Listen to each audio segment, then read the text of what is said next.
Welcome into another edition of the podcast. Thanks for tuning in to Retire Wise with Shawn Maloney and myself here to talk investing, finance, retirement. Shawn, of course, is the founder and CEO and financial advisor at Retire Wise. And I am the humble host, co-host, and tosser of the questions. I toss them out to you and you break them down. How are you, my friend?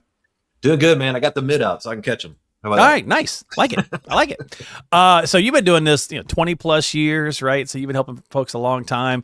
We're going to talk today about Social Security myths.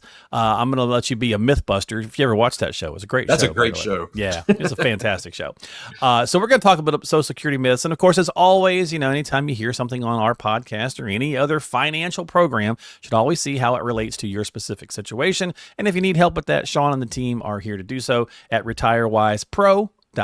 That's retirewisepro.com. All right, Shawn, you ready to bust some myths possibly or confirm them? Either way. Let's do it, brother. Okay. All right. So first one, number one, Social Security Administration will help you make the best decision about when you should start your benefits. Myth? That's a myth, brother. Okay. I love this one because people think that they're going to call or go to the administration office and they're going to help them, but they can't. They're not allowed to, right? They're not allowed to, right? Right. There's literally a line in their manual or instructions that says they're not allowed to disperse advice. Right. They can tell you what file to hit, what button to push and what form to fill out, Right. But they can't give you any kind of advice. So don't go into that thinking that they're going to be able to give you that too. That's where folks like us that come into play and you're working on your plan to figure out how Social Security fits in. Right. You can't rely on what the Social Security office is going to, because they're not going to tell you anything. Yeah. I mean, you can go on the SSA.gov and you can kind of look at some of the different things and stuff. But yeah, At the end of the day, you want to make it part of your holistic, cohesive strategy. Right. And a lot of people, sometimes I think they kind of think about it as a side piece, as a sidebar, and it's like, bring it together. There's good information on their website, but For it's sure. a lot. It's a lot. And then you got to figure out, okay, which part of this applies to me? Right. That's very true as well. All right. So that one's a myth. That one's pretty easy, but it is tempting to go and ask them sometimes. And, most of the time they're going to tell you, no, they can't help. Right. So at least they should anyway, to your point. All right. Myth number 2, you won't get any Social Security if you were a stay-at-home mom. And this one's interesting. It does confuse some people. What are some of the parameters here to know, Shawn? Yeah. So the difference here is, so you can actually collect Social Security if you're married and your spouse works and you didn't, right? There is a spousal benefit that you're eligible for. Okay. Mm-hmm. And this goes a step further with spousal benefit. I'm going to dive off just for a second. Sure, as well. Go for it. If you're divorced, and not remarried, there's some opportunities there as well. So, but you got to be married 10 years. Had to been married 10 years. Correct. Yeah. Correct. And so there's some little nuances there. And this kind of speaks to the first one where, that Social Security rep's not going to tell you all this stuff.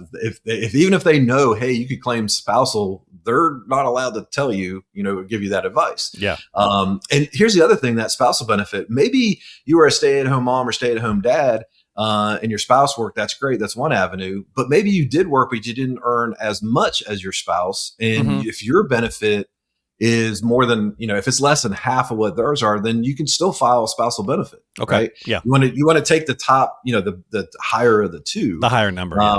Now, if you're a stay-at-home mom and you're not working and you're not married, then that's a little bit different, right? Yeah, you still have to hit correct me if I'm wrong here, Shawn, you still have to hit the minimums in your life though, right? Isn't it Correct. something like 40 quarters or 10 credits? Yeah. 40 credits. Thank you. Yeah. So you still have to hit that regardless, correct? Well, not necessarily for the spousal benefit. Okay. Right. So if say I was a stay-at-home dad, right? And my wife worked the whole time. I can still eligible for a spousal benefit. Okay. But it's a lot less, right? So you're not getting the same amount as if you're working. Right. And it depends on when you file. There's a whole calculation that goes into it as far as what you can get. Gotcha. Most of us, I think, especially in the modern era, if you had a part-time job as a kid in high school, coming out of high school through college, you probably get to that minimum criteria anyway. Then if you, get married and choose to become a stay-at-home parent, you might fall into that category. But I think the myth being that you get nothing if you just always stay at home and take care of the kids, that's a myth, right? That's a myth, right? Okay. All right. So number 3, you won't pay taxes on your Social Security since you already paid taxes on that money when you paid paid into the system. Now, anybody who's used the internet the last few years knows this is a massive hot button issue because everybody's like, why do I got to pay taxes twice? And why can't I just invest this money myself, and so on and so forth? Right. But what's the deal here? Yeah, that's a hot topic, and it catches people by surprise. So your Social Security benefits can be taxed. It depends on how much income you're bringing in retirement. And when I say income, that doesn't mean necessarily working a job. Right. Income is if you're taking money out of your tax deferred retirement accounts, that's considered income, right? Yeah. So you're having to pay tax that. So there's some thresholds that the IRS and the government has set up. If you're married and you're filing joint, right, and you make and you bring in under $32,000 a year in income, you don't have to worry about it. Okay? Right. If you bring in between 32,000 and 44, and again, I'm talking joint, not single person. They're lower for single. Between 32 and 44, you're going to pay taxes on 50% of your benefit. Right. Anything over 44, you're going to pay taxes on 85% of your benefit. Up to 85. Yeah. Yeah. Now, I mean, how fast do you get to 32 or 44? How many people are living on that a year? You're going to get there pretty quick. Pretty quick. Yeah. Right. Oh, here's the kicker, brother. They count half of your Social Security benefit in that calculation. Yeah. And you know, this is a thing that's changed through the years, right? So I believe it was the Reagan administration that made it to 50, I believe. And I think it was the Clinton administration that moved it to the 85. And that was how basically they were also, you know, I did an interview a long time ago with David Walker, former comptroller who worked under Reagan and Clinton, and he's like, look, there was a period where Social Security was in trouble in those periods, and we had to make these changes, right? So it's nothing new, and of course, there's all that out there as well that you know about the trust fund running out in 2033, and you know all that stuff. So tweaking the system is nothing new. They've been doing it a long time because it's morphed so much, right? So they've been doing it a long time. And here's the thing is that, like I said, it can catch people off guard if you don't plan for it the right way. And so there's, you know, it's not that you can totally get out of paying taxes under Social Security. There are mechanisms and the right planning. And if you do your planning early enough that you can reduce it and try to maneuver around it, you know, but everybody's plan is a little bit different. So yeah, I'm glad you said that. That's a great point. Cause again, you kind of illustrated it's based on income. And so, you know, a lot of times, you know, financial professionals such as yourself, when you're building a strategy, you're trying to build a strategy where you're kind of maximizing and tweaking things a certain way because that income is going to trigger other things like those IRMA surcharges, and right. So it's almost like, which horse are you riding first? Yours, the one you saved for, or the government one, which you know the quote unquote Medicare or excuse me, Social Security, right? People still say it's mine anyway, but you know what I'm saying, right? Well, it reminds me of, you know, when there's a movie out there, they're doing karate and stuff, right? With Chris Tucker in there, and he gets hit blindsided, right? He's like, "Oh, which one of you hit me?" Oh yeah,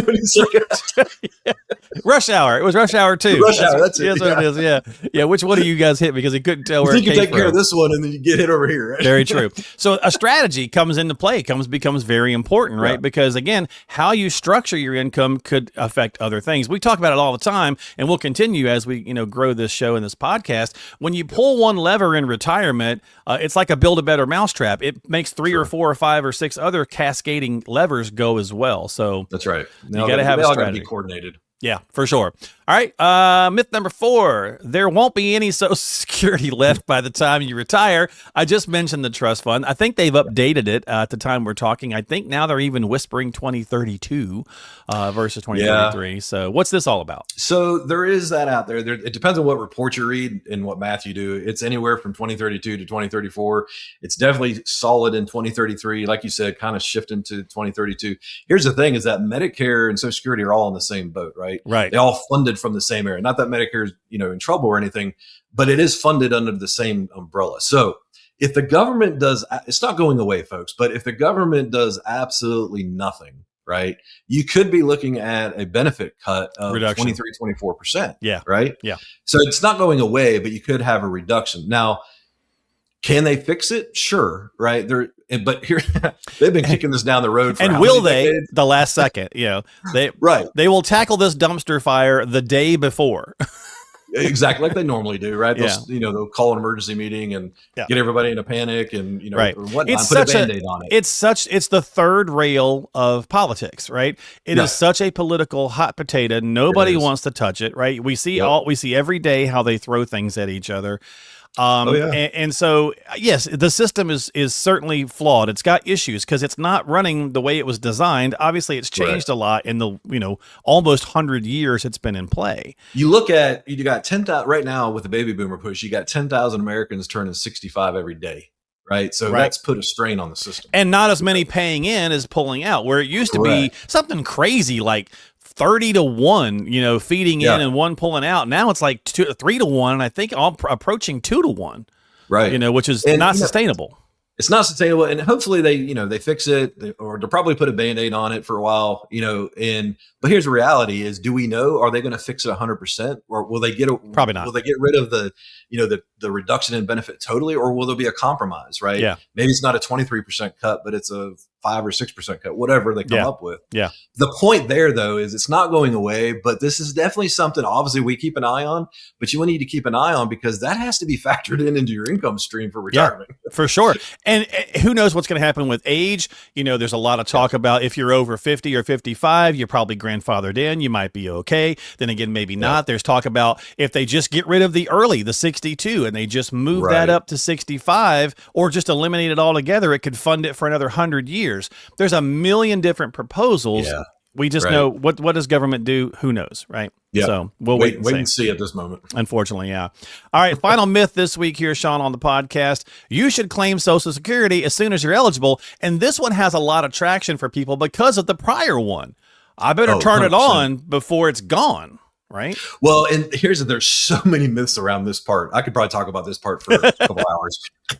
So the thing of it is that, turning it on doesn't mean they can't cut your benefit either. Right. Right. I mean, they could cut your benefit if it's underfunded. They could cut everybody's benefit. Right. It doesn't necessarily mean you could get grandfathered in. We just don't know. We don't know. Right. But here's the thing is 62, that's the earliest age you can file, right? The latest age is 70. Your full retirement age is 67 for your full benefit, right? So you'll hear some pundits say, or some people say, hey, you should file at 62 because you want to get your money longer, right? Well, you're going to get a reduced amount, right? Because you're under your 67, full age. Yeah. Other people say, well, I'm going to wait till 70 because every year you wait after age 67, you get 8% more a year. Okay, great. Here's the thing, man. What was right for Joe at the water cooler or your Uncle Bob may have been right for them, but it may not be right for you. Yeah. It's just not a black box, and it's a personalized thing. We got to figure out, okay, what does the rest of your income look like? What does the rest of your nest egg look like? How does Social Security even factor into this thing? There's a lot of because Social Security was not designed to be the end all be all and fund your entire retirement. That was never the design of it. Right. Right. And so it generally accounts for 30 to 40%, depending on how much you've made over the years. But it needs to be factored in because sometimes you can go ahead and retire, not claim your Social Security, have your nest egg, draw down some a little bit. The point is we got to find the optimized path. Right. Yep. For that plan. So no, just don't assume. And of course, longevity, I hear it too, longevity is part of it. I don't think I'm going to live, yes, I we totally get that. And that's why we get personal about it. We look at family history. We can't predict how long you're going to live. Right. But we want to factor all that in there. So it's a very personal decision. Yeah. There's so many things out there. It's like, if you really need it, then you really need it. The math says you got to take it, then you got to take it. But there's the spousal conversation. How are you guys working that as a team? Blah, blah, blah. So yeah, everything is going to be individualized. And I'll say probably a million times on upcoming shows, Shawn, that there's these universal things that do affect us all, but how it relates to each person individually is going to change from person to person. Taxation, Social Security, income, that's all universal. We all got to deal with it and need it, but how you build that for each individual is going to be unique. So yes, and one thing that I think people don't really pay attention to when they make this decision, one, they don't get advice. Two, is if you file at 62, say the higher earner files at 62, you just locked in that lower benefit. Okay? You did, yeah. And then, so you're not changing it, and here's the thing though, if you're married and your spouse dies or a spouse dies, you don't get to keep both Social Securities. You keep the higher of the two. Yeah. So if you're the higher earner and you've, claimed it at 62, you just locked your spouse in as well to a lower benefit for the rest of her life as well, or his life. Yep. So I'm not saying that's the right answer, has to be looked at for everybody. Well, and if you need help with that, that's really go ahead and schedule that 1 hour free, planning consultation. We have pop-ups here during the video. We'll have links in the show descriptions below. Have a conversation with Shawn and the team. Go to retirewisepro.com, and claim your Retire Happy Framework Toolkit as well while you're on the website. When you go check that out, there's some cool stuff on there to some tools, tips, and resources, if I can talk today. And you guys can go check that stuff out at retirewisepro.com. That's retirewisepro.com. Shawn, thanks for hanging out and breaking it down. As always, I appreciate you. Love it, brother.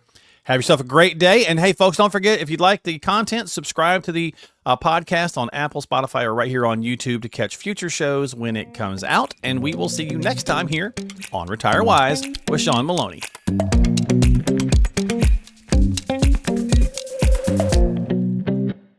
Insurance products are offered through the insurance business RetireWise LLC. RetireWise LLC is also an investment advisory practice that offers products and services through AE Wealth Management LLC, AEWM, a registered investment advisor. AEWM does not offer insurance products. The insurance products offered by RetireWise LLC are not subject to investment advisor requirements. Investing involves risk, including the potential loss of principal. Any references to protection, safety, or lifetime income generally refer to fixed insurance products, never securities or investments. Insurance guarantees are backed by the financial strength and claims-paying abilities of the issuing carrier. This podcast show is intended for informational purposes only. It is not intended to be used as the sole basis for financial decisions, nor should it be construed as advice designed to meet the particular needs of an individual's situation. RetireWise LLC is not permitted to offer, and no statement made during this show shall constitute tax or legal advice. Our firm is not affiliated with or endorsed by the U.S. government or any governmental agency. The information and opinions contained herein, provided by third parties, have been obtained from sources believed to be reliable, but accuracy and completeness cannot be guaranteed by RetireWise LLC.